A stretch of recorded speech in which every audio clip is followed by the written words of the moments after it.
Alright, so in this video, I'm going to solve the problem 3 to the power of 13 minus 3. So to solve this, I'm going to first start by rewriting this as 3 to the power of 12 plus 1 minus 3. Now if I have something in the form a to the power of m plus n, this is equal to a to the power of m times a to the power of n. So I get 3 to the power of 12 times 3 to the power of 1 minus 3. And from here, I can factor out 3. So I get 3 times 3 to the power of 12 minus 1.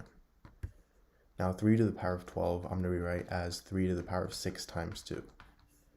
And that's equal to 3 times 3 to the power of 6 to the power of 2 minus 1 squared.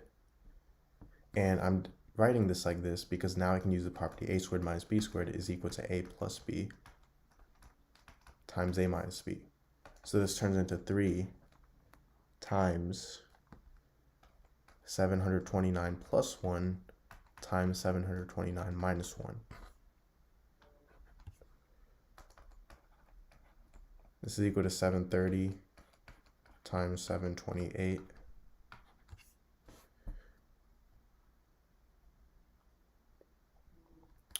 So from here, I'm going to rewrite this as 700 plus 30 times 700 plus 28.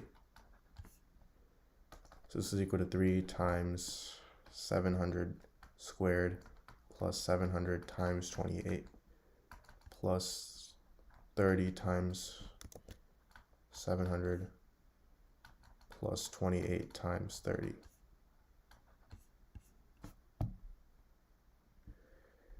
Now this is equal to 3 times 490,000 plus 40,600 plus 840,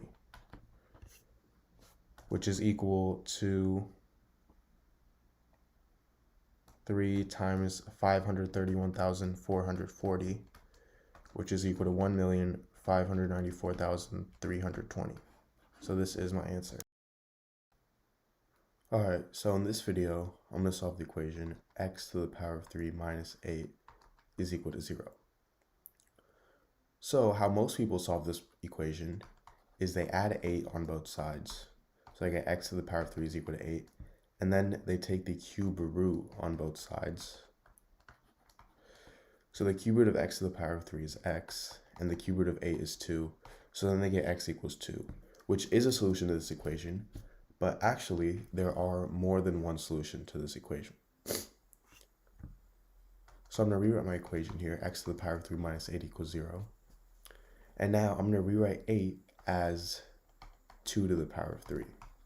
So I get x to the power of 3 minus 2 to the power of 3 is equal to 0. And then now I'm going to use the formula a to the power of 3 minus b to the power of 3 is equal to a minus b times a squared plus ab plus b squared.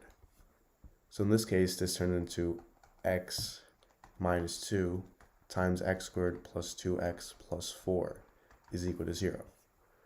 So now I get two equations. I get x minus 2 equals 0 and x squared plus 2x plus 4 equals 0.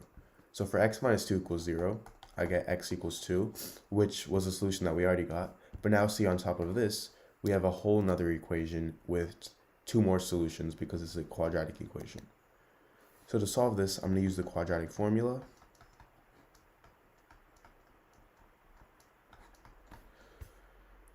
So I get negative 2 plus or minus the square root of 2 squared, which is 4, minus 4 times a, which is 1, times c, which is 4, all over 2a, so 2 times 1.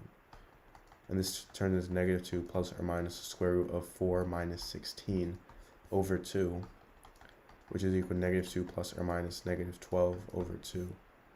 Which is equal to negative 2 plus or minus 12i over 2, which is equal to negative 1 plus or minus 6i. So these are the 2 more solutions to this equation.